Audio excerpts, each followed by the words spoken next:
सबसे पहले आपके मन में विराजते ईश्वर को मेरा प्रणाम। मैं ईश्वर से प्रार्थना करता हूँ कि आपके घर परिवार में सुख शांति समृद्धि और स्वास्थ्य हमेशा बना रहे।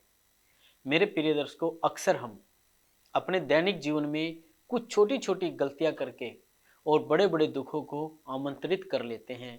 ये सबसे बड़ी गलती हमारी होती है। हमारी उन छोटी छोटी गलतियों से हमारे जीवन में बड़ी बड़ी समस्याएं पैदा हो जाती है और हमें परेशानी उठानी पड़ती है।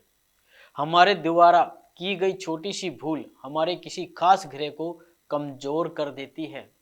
हमारी कुंडली में जो ग्रह होते हैं और हम कोई गलती करते हैं तो उसको वो कमजोर कर देती है और फिर उन कमजोर हुए ग्रह के परिणाम हमें खुद भुगतने पड़ते हैं, हमारे परिवार को भुगतने पड़ते हैं। और यदि हम वो छोटी छोटी भूल न करें तो हम बड़ी बड़ी समस्याओं से बच सकते हैं। तो इस बात का हमें ध्यान रखना बहुत जरूरी है। और वो छोटी छोटी क्या है जो भूले और वो कौन कौन से ग्रह जो है कमजोर होते हैं जो हम छोटी छोटी गलती करते हैं। देखिए, मैं आपको बताने वाला हूं। अगर हो सके तो आप इसे लिख कर रख लीजिए और नहीं तो वीडियो को आप दोबारा भी देख सकते हैं। कुंडली के अंदर 9 ग्रह होते हैं। तो सूर्य ग्रह के बारे में हम सबसे पहले आपसे बात करेंगे। देखिए, सूर्य ग्रह कैसे कमजोर होता है। यदि आप खाना खाते समय अपने जूठे हाथ जो है बार बार अपने सर पर लगाते हैं तो इससे आपका सूर्य जो है कमजोर होता है। तो हमें भूल कर भी अपने हाथ जो है जूठे कभी भी सर पर नहीं लगाने चाहिए, क्योंकि कई बार लोग ऐसे होते हैं जैसे घी होता है तो सोचते हैं इसको हाथ से पोंछकर सर पे लगा लें। तो ये बिल्कुल नहीं करना है। इसलिए खाना खाते समय अपने सर पर अपने जूठे हाथ आप बिल्कुल न लगाए और खाना खाने के बाद भी तुरंत अपने हाथ धो ले, उसके बाद ही कोई और काम आप करें। अब मैं आपको बताऊंगा चंद्रमा कैसे कमजोर होता है। देखिए, चंद्रमा कमजोर होता है यदि आपके घर में नल टपकता हो, क्योंकि चंद्रमा जो है माँ का कारक होता है, हमारी ऊर्जा का कारक होता है, मन का कारक होता है। या आपके परिवार में कोई पानी को व्यर्थ गवाता हो। इसलिए यदि कहीं से पानी टपक रहा हो तो उसे तुरंत ठीक करवा ले, नहीं तो आपका धन भी जो है खर्च होएगा और फालतू में पानी वेस्ट करना भी आप बिल्कुल बंद कर दें। पानी की बचत आप करें तो आपके लिए बहुत अच्छा रहेगा। तीसरा है मंगल ग्रह। देखिए, यदि आप ज्यादा गुस्सा करते हैं, बहुत ज्यादा गुस्सा आपको आता है, छोटी छोटी बताई बात पर लड़ाई झगड़े करते हैं, इससे आपका मंगल ग्रह कमजोर हो जाता है। इसलिए हमें कभी भी ज्यादा गुस्सा बिल्कुल नहीं करना चाहिए, इससे बचना चाहिए और अपने गुस्से को काबू में आप रखें। यदि गुस्सा आपके काबू में नहीं है तो आप क्या करें, मेडिटेशन करें, योग करें, एक्सरसाइज करें, सुबह जल्दी उठे, आपका गुस्सा जो है काबू में होने लग जाएगा। इस उपाय को आप जरूर कीजिए। चौथा ग्रह सुनिए, बुध ग्रह। बुध ग्रह के बारे में आपको बताऊंगा बुध ग्रह कब कमजोर होता है और क्यों कमजोर हो जाता है। आप कई बार झूठ बोलते हैं और कई बार तो बिना बात के झूठ बोलते हैं। आपने देखा होगा कई लोग जो है ऐसी बातें बोलते हैं जिससे कोई लेना देना नहीं होता और उस बात पर बेवजह जो है झूठ बोलते हैं। तो इससे आपका बुध ग्रह कमजोर हो जाता है। इस बात पर गौर जरूर देना आप। इससे आपकी तर्क वितर्क करने की क्षमता क्षीण हो जाती है। आप जो सोचते हैं वह आप नहीं कर पाते, जो बोलते हैं वो सही से नहीं बोल पाते। तो आपका कॉन्फिडेंस लेवल जो है कमजोर होता जाता है। आप अपनी सही बात को सही सिद्ध नहीं कर पाते, इसलिए आपका बुध कमजोर हो जाता है। इसलिए झूठ बोलने की अपनी आदत बेवजह जो है आप बिल्कुल छोड़ दें। मैं आपको सही बता रहा हूं, आपका बुध नहीं तो कमजोर हो जाएगा। पांचवा ग्रह सुनिए ध्यान से, गुरु।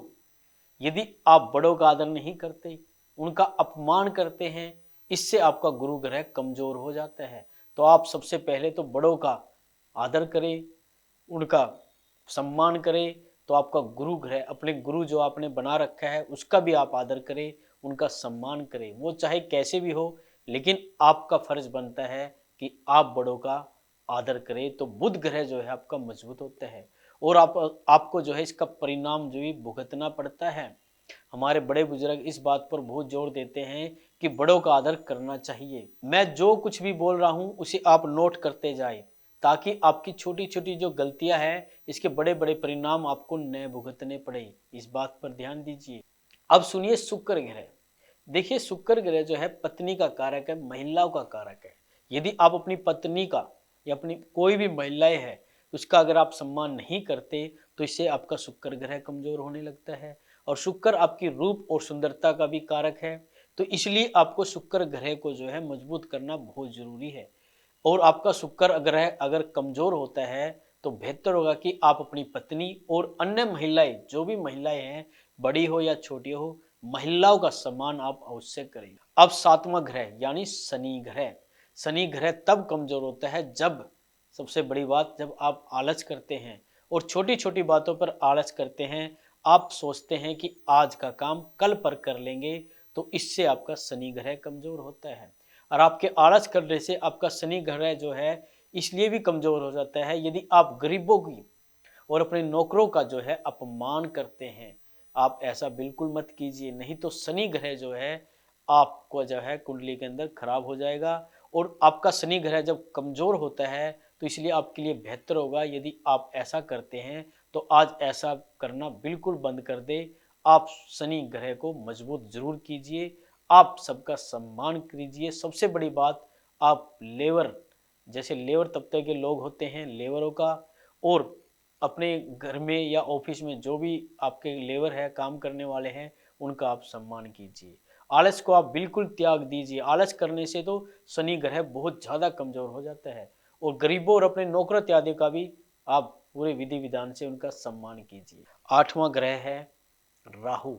देखिए, राहु एक छाया ग्रह है और ये तब कमज़ोर होता है जब आप दूसरों की इधर उधर की शिकायत करते हैं, बेवजह चुगली करते हैं, और इन शिकायतों से जितना नुकसान उन्हें होता है उतना ही आपका राहु कमजोर होता जाता है। आपको राहु के कमजोर के फल भुगतने पड़ते हैं। इसलिए आप इधर उधर की बातें बिल्कुल ना करें बेवजह, ये मैं आपको सही बता रहा हूँ। अब है नौवां ग्रह। नौवां ग्रह कौन सा है? केतु ग्रह। केतु भी एक छाया ग्रह है और ये ग्रह तब कमजोर होता है जब आप किसी भिखारी को बुरा भला कहते हैं। यही कारण है कि जब हमने भिखारी को भीख नहीं देनी होती तो हम उसे कहते हैं माफ करो, हमें उसे बुरा भला नहीं कहते। अगर हम उसे कुछ नहीं दे पाते तो आप उसे कह दो माफ करो, लेकिन आप उसे बुरा भला बिल्कुल मत कहिए। यही हमारे संस्कार है और यही हमारी संस्कृति है। अब इसी पर कायम रहे और सबका आप सम्मान करें। तो मेरे प्रिय दर्शकों, अगले वीडियो में मैं आपको और बहुत कुछ बताने वाला हूं, तो चैनल को सब्सक्राइब कर लेंगे तो आप तक अगली वीडियो की इन्फॉर्मेशन जल्दी पहुंच जाएगी। तो मेरी एक बार फिर से ईश्वर से प्रार्थना है कि वो लोग जो इस वक्त इस वीडियो को देख रहे हैं, ईश्वर उनके घर में सुख शांति समृद्धि और स्वास्थ्य हमेशा बनाए रखे।